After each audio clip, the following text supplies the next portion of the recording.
passo a palavra ao nosso amigo deputado Fábio Mitidieri. Isso mesmo. Presidenta, eu primeiro quero agradecer a oportunidade de falar nessa comissão. Eu sou o relator do projeto 4367, que trata do 14º salário dos aposentados e pensionistas. É um projeto que tem um apelo muito grande. Tenho recebido mensagens de dezenas de entidades, tenho recebido mensagens de milhares de aposentados e pensionistas de todo o país, nos cobrando a apreciação desse projeto pela comissão, e um projeto que semana após semana tem sido retirado de pauta, e hoje mesmo já temos aqui alguns pedidos de retirada de pauta também do projeto 4367. Faço um apelo aos meus colegas deputados para que a gente possa apreciar e aprovar esse projeto, que é tão importante para os aposentados e pensionistas que não receberam um auxílio específico durante toda essa pandemia, que vem sofrendo com perda de arrecadação, com essa triste realidade que nós estamos vivendo. Então, faço aqui um apelo aos colegas que tenham sensibilidade com os aposentados e pensionistas e possam aprovar, ou pelo menos deixar que a gente leia hoje esse projeto e apreciá-lo na votação seguinte. Mas importante é que essa casa veja que nós já estamos terminando o mês de outubro, o ano está acabando, e que a gente possa lembrar dos aposentados e pensionistas aprovando o PL 4367, e eu parabenizo o deputado Pompeu de Matos, que é o autor do projeto, e que, se Deus quiser, essa FT vai aprovar logo em breve. Peço aos meus colegas deputados que pensem nos aposentados e pensionistas do Brasil e aprovem esse projeto 4367, que está na pauta de hoje. Senhora presidente. Deixa eu só fazer um comentário aqui rapidinho. Bom, nobre deputado, eu entendo muito bem, né, as suas razões. Inclusive, eu também tenho sido bastante acionada junto às redes sociais. Diariamente eu respondo ali, eu mesma tenho respondido umas 100 mensagens diárias só numa rede. As demais eu não consigo controlar todas, e todos pedindo a mesma coisa. Agora, eu não cheguei a ler a fundo o seu projeto, mas eu pressuponho que essa resistência talvez esteja se dando pela ausência da indicação da fonte de custeio. Nós sabemos que todo o projeto de lei que traz algum aumento de despesa para a União, algum tipo de renúncia fiscal, nós temos que dizer exatamente qual vai ser a sua fonte de custeio, o seu impacto financeiro e orçamentário nas contas públicas. Eu sempre digo isso aos meus seguidores e eu tenho feito questão de responder àqueles que têm me acionado pelas redes nesse sentido. E eu repito isso sempre. Gente, o Brasil, aqui nós não temos uma fábrica de dinheiro. Nós temos dívida pública e, como toda dívida, mesmo aquela dívida que a gente tem dentro de casa, ela tem um limite. E nós aqui no Brasil estamos com endividamento muito alto, em boa parte em razão dos impactos da pandemia. Agora nós estamos naquela fase, então o governo federal gastou muito mesmo para contornar toda a crise na saúde, nos auxílios emergenciais, que se fizeram necessários, evidente, nos programas de manutenção de emprego. Tivemos uma série de renúncias fiscais que também fizeram reduzir, e muito significativamente, a arrecadação do governo. E quando eu digo governo, não estou falando das personas que fazem parte do governo, como o presidente, o vice, como nós aqui. Eu falo o povo. Então, quer dizer, isso tudo vai diretamente, se influencia diretamente. E como influencia? Na inflação.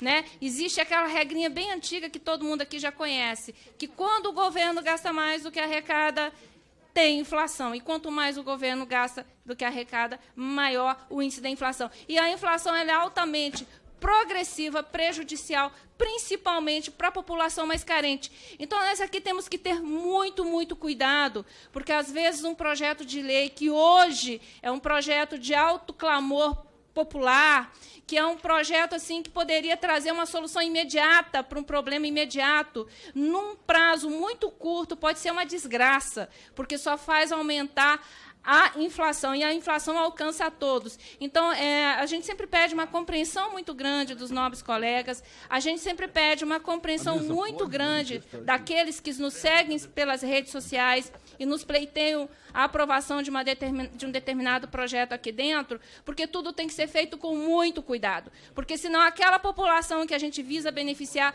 vai ser a principal prejudicada. Então, para tudo, temos que buscar sempre o equilíbrio. Então, nobre deputado, o que eu quero dizer para o senhor, compreendo perfeitamente as razões do seu projeto, compreendo perfeitamente as razões daqueles que têm nos buscado ajuda. Pela ordem, presidente. Só um minutinho, por favor. Com todo respeito, mas não só um cabe a quem preside a mesa. Tudo bem.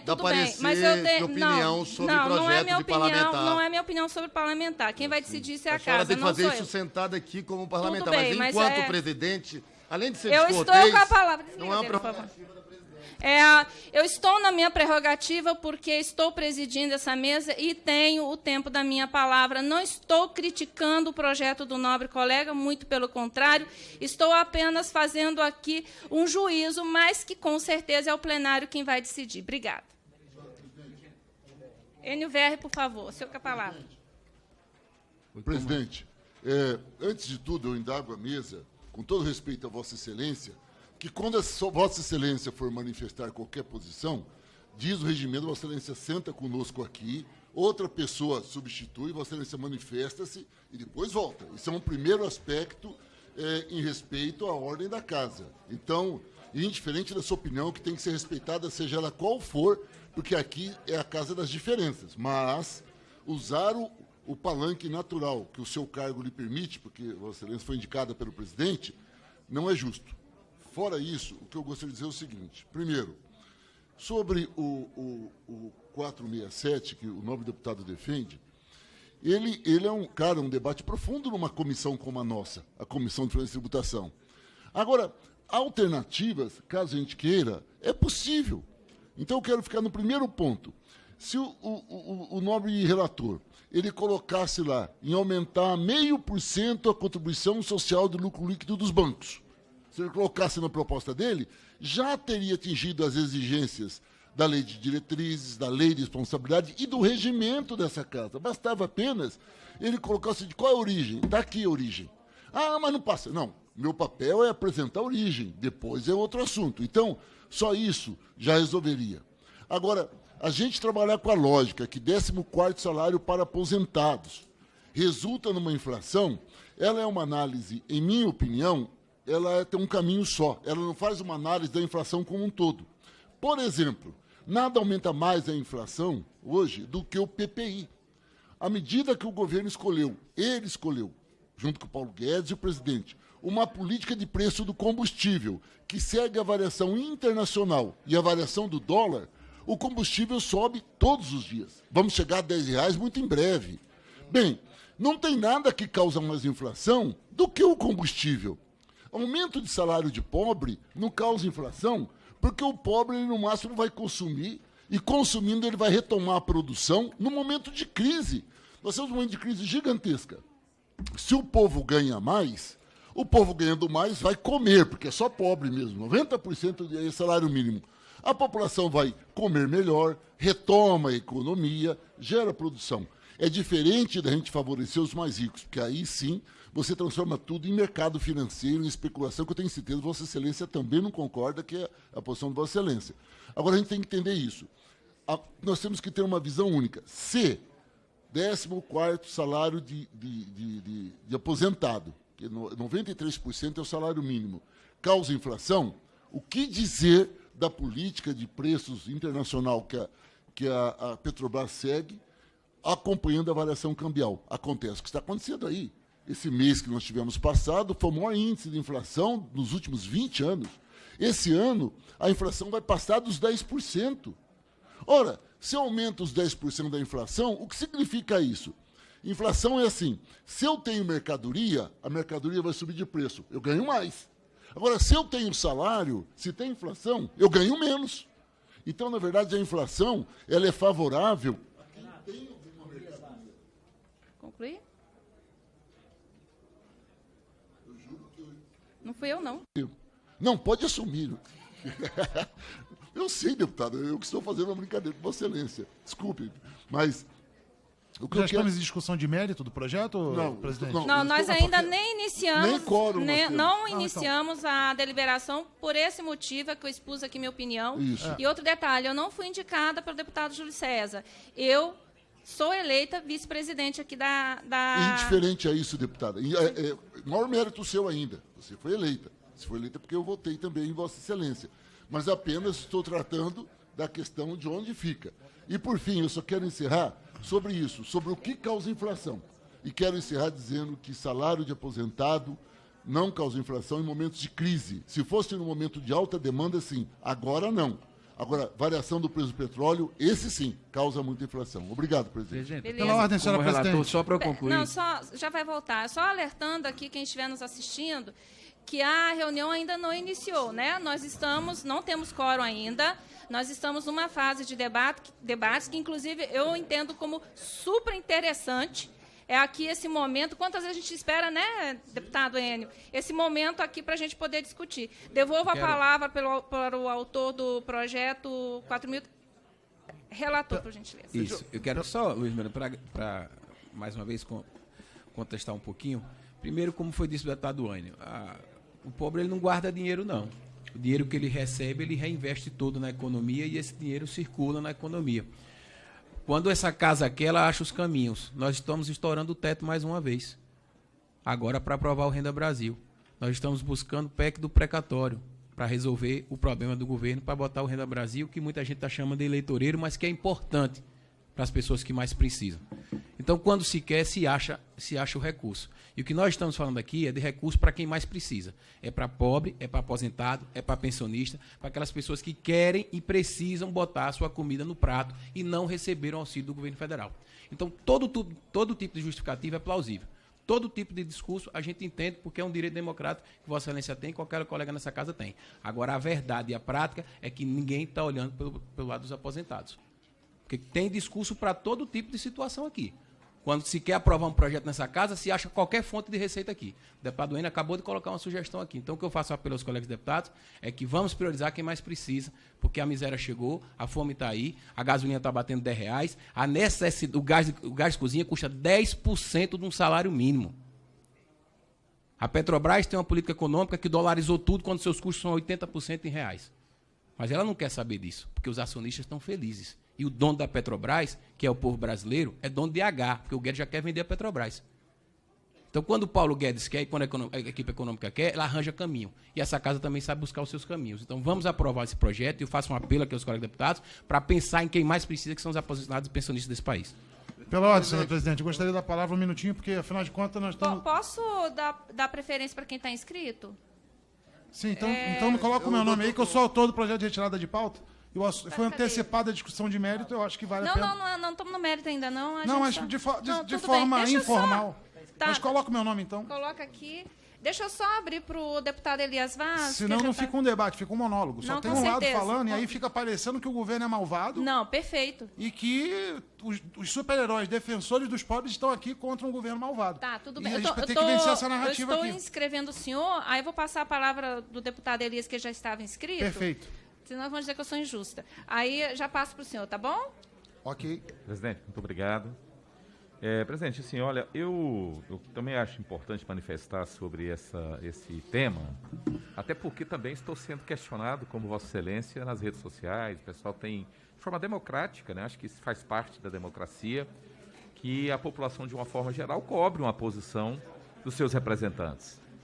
E eu quero aqui concordar com as palavras do deputado Enio Verri, porque é interessante, deputado, quando a gente faz uma discussão sobre o problema da desigualdade social no Brasil, quase todo mundo concorda que esse problema é grave, que precisa resolver, mas quando a gente pega um exemplo concreto na vida real, aí se encontra mil dificuldades. É impressionante. Aí se diz problema fiscal, problema disso, daquilo, que vai gerar uma crise econômica, aí vai dizer que o trabalhador que vai pagar a conta no final.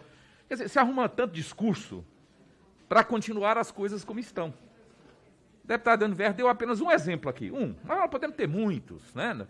questão de taxação das grandes fortunas, tem tantos caminhos que a gente pode claramente tirar um retrato do país e falar assim, olha, é preciso que quem está muito bem financeiramente dê sua contribuição nesse momento de crise.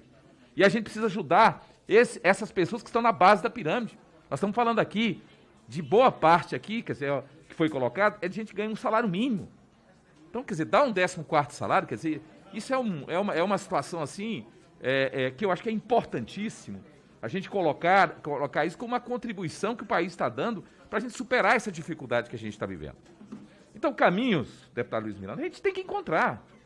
Agora, o que não dá é para dizer o seguinte, não, olha, a solução, isso vai gerar problema fiscal, né? Eu, particularmente, acho que essa questão do teto, a gente precisa ter muito cuidado com ela. Claro que a gente tem que ter o teto, mas o teto não pode servir como instrumento de amarrar a estrutura de governo em resolver problemas sociais básicos, fundamentais. Eu sempre falo, olha, se a gente vai para resolver o problema do teto, vamos resolver. Vamos resolver o problema fiscal, porque o problema fiscal não está só na hora de gastar, está na hora de arrecadar. E todo ano nós temos uma renúncia fiscal de quase 400 bilhões. E que muitas vezes quem é contemplado com esse benefício, na maioria das vezes, são grandes empresas. Será que a gente podia reduzir um pouco isso, deputado Luiz Miranda? Reduzir um pouco essa questão da renúncia fiscal? Exato. Seja na área petrolífera, seja nos bancos, seja... Quer dizer, então é preciso a gente enfrentar essa discussão. Então, é questão da própria... Uma discussão que nós fizemos aqui, a tal das operações compromissadas, que custam aí em torno de 60 bi todo ano. Né? Que trabalha, que é em nome de manter a questão de uma luta contra a inflação. Quer dizer, é uma situação que até nós aprovamos aqui uma PFC que está, na verdade, tramitando lá no Tribunal de Contas, que a gente espera receber o relatório o mais rápido possível, porque isso tem gerado uma dívida enorme no país a cada ano. Então, assim, isso para favorecer banqueiros. Então, eu estou só colocando aqui exemplos, quem precisa fazer essa discussão? E eu tenho certeza que aqui não é questão de oposição e situação, acho que é a vontade que nós temos. Agora, precisamos ter coragem de enfrentar esse debate. Certo? Nós temos que mostrar o seguinte, olha, se tem injustiça, se tem desigualdade, nós precisamos enfrentar isso. Né? E se é preciso a gente colocar justiça, que seja ter um pouquinho de sacrifício daqueles que ganham muito, né? Então é preciso que a gente coloque, que encontre esse caminho. Mas eu penso que essa resposta tem que ser dada. Né? O aposentado precisa ser respeitado, principalmente, sobretudo, esse aposentado que ganha, né, que está lá na base da pirâmide, que ganha um salário mínimo. Então eu penso que essa casa é uma oportunidade, não só dessa comissão, mas dessa casa de dar uma resposta para um segmento tão importante que sofre tanto com essa crise que nós estamos vivendo no país. Perfeito, deputado. Agora vou passar a palavra para o deputado Márcio Labre. Obrigado, senhora presidente. Bom dia a todos os colegas deputados. Olha, vamos só deixar uma coisa bem clara aqui, bem clara, para não fazer, como isso aqui é uma audiência aqui, é um evento que está sendo publicado, está ao vivo, a população, a sociedade está assistindo, até aqui a discussão está dando a entender que existe contras e a favores de liberar, de aprovar o 4367. Não se trata disso, essa falsa dicotomia, já que estamos buscando honestidade para discutir o assunto, sejamos honestos até o início, até o fim. Né? Conversei aqui em off com o relator, e o que eu disse a ele, vamos tentar tirar de pauta, não para discutir mérito, para a gente avaliar o impacto orçamentário e, qual é o principal detalhe? O autor do projeto já colocou um 14º salário por 4 anos sucessivos, ou seja, eu tenho a impressão de que o nosso ilustre deputado, o Pompeu de Matos, que fez o projeto, ele deve ter um nível de conhecimento de economia para já projetar que daqui a 4 anos o país ainda vai estar precisando pagar 14º salário. A questão não é pagar agora. Todo mundo sabe, o governo entende, é consenso, que esse ano a crise está muito bruta e vai precisar realmente dar um 14º para o aposentado. Pode ser que ano que vem precise, vamos discutir isso novamente, mas cada movimento desse, nós estamos falando de 80 bilhões de reais. Isso não é um troco de pão na padaria. E é claro que existe a sensibilização por isso, só que nós estamos ainda enfrentando a dificuldade de equalizar o Renda Brasil, a fazer esse ajuste aí dos R$400 do auxílio emergencial. Não conseguimos nem terminar essa discussão e nós já estamos colocando a questão 14º como algo um dogma que não pode ser discutido. Não, nós já estamos discutindo e já se entende que existe, de fato, uma necessidade, tem que ser feito esse ano, não há discussão quanto a isso. Agora, o projeto fala de 4 anos, pô. E aí, tem que apontar como é que vai pagar isso aí. E por que o nosso ilustre autor acha que daqui a 4 anos nós vamos precisar, dando que dá, esse apoio para o aposentado, se a economia não pode andar sozinha. Se nós não vamos estar em outro patamar. Se Deus quiser, nós já temos que estar numa outra situação econômica, da qual não se precise de caridade do Estado, que as pessoas possam, com a sua dignidade, produzir a sua própria renda, que é o que nós desejamos. Nós, como parlamentares, estamos aqui para promover, fomentar que esse país consiga, a sua população, andar com as próprias pernas. E o Estado ajudar na medida em que as necessidades surjam, mas nós não podemos ficar vivendo permanentemente em estado de calamidade e de necessidade. Muito obrigado, senhora presidente. Exatamente isso que eu falei no meu momento aqui, que ninguém é contra a ideia em si. Nós temos que atender à tecnicidade, igual eu disse para ele, que eu tenho conversado com as pessoas que vêm ao meu encontro. Nós temos que discutir a fonte de custeio, como que vão pagar essa conta. Definido isso aí, evidentemente que o projeto nem sequer vai ter resistência dentro dessa casa. Porque a gente tem sempre que buscar esse equilíbrio fiscal, justamente para não prejudicar a parcela mais sensível da população, que é aquela mais carente, Obrigado. A mais pobre. Né? Nós temos que ter esse cuidado, o meu amigo aqui, Elias Vaz, sabe disso, Enio Ver, que é um economista, sabe muito bem disso. Então, esse é o detalhe. E eu acho que isso dá para discutir, dá para levar adiante, dá para chegar num senso comum. Agora é o deputado, nosso colega Luiz Miranda, por favor. Obrigado, presidente. Agradeço, deputado Ali Silva, e a todos os deputados e deputadas pela oportunidade. Eu quero fazer algumas observações. Primeiro, que a forma com que o deputado Márcio colocou aqui é o que nós esperamos de um parlamentar que quer defender o governo. Não é dizer não, é dizer como podemos fazer e de uma forma que se adeque ao orçamento, que se adeque à realidade do país, mas também não podemos esquecer que quando falamos de aposentados, esses não estão no mercado de trabalho. É diferente do auxílio emergencial. Então a diferença é gigantesca, porque ele não está no mercado de trabalho, nem vai voltar ao mercado de trabalho.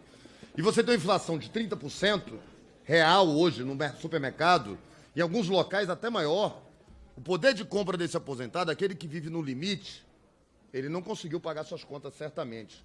E muitos desses não têm outra oportunidade, digo agora, para esse ano, se não for um 14º salário.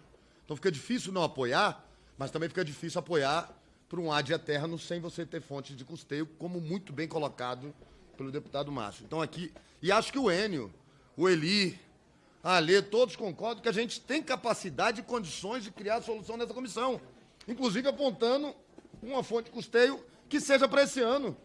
Ano que vem, vamos cuidar com o mesmo carinho. O que não podemos fingir é que não aconteceu, infelizmente, uma inflação real, infeliz, essa é a palavra correta, na ponta, no supermercado, que atingiu principalmente os mais pobres. E, em especial, os aposentados, que não têm condição de voltar para o mercado de trabalho para tentar fazer uma hora extra, fazer um trabalho extra para poder recuperar essa perda que, muitas vezes, é o dinheirinho para comer. Aquele que paga aluguel, que tem suas despesinhas, seus remedinhos, sobra ali o dinheirinho para comer. Isso não é ser populista, isso é ser realista. O 14º salário é uma composição, é uma reposição daquilo mínima. Nós estamos falando de menos 10% que estaríamos devolvendo para o aposentado ter o mínimo de dignidade no final desse ano. Eu acho justo, meritório, mas não podemos nos ocultar que o deputado Márcio colocou aqui de uma forma esplêndida. Temos condição, sim, de apontar custeio de uma forma correta, consciente, sem exageros, sem populismo para daqui a 4 anos, mas realístico para atender o aposentado hoje. Porque assim passa. Porque se tentar ficar na pregação para fora, não passa. Fica bonito para gravar no YouTube, fica bonito para agradar quem está assistindo, mas o 14º não vai chegar esse final do ano para o aposentado. Então, além de ser muito bem colocado, enquanto o senhor falava, Márcio, estava aqui, ó, o Enio, que é do PT, concordando com o senhor. Em parte que o senhor está correto, porque cuidar do orçamento é cuidar do dia de amanhã da população, é evitar que nós tenhamos problemas ainda mais graves, que, infelizmente, quando não são administradas da forma correta, chegamos no momento que chegamos aqui, em ter que discutir o que cortar e não como conceder. Então, agradeço a todos, mas gostaria sim de me posicionar a favor do projeto, mas que possamos juntos encontrar uma solução para que ele seja unânime aqui dentro da comissão. Não atingimos o quórum regimental. Portanto, encerro a presente reunião e convoco reunião de audiência pública para a próxima quarta-feira, dia 3 de novembro, às 9 horas. Muito obrigada aqui a todos que nos acompanharam pelas redes, que nos acompanharam aqui presencialmente. Até mais.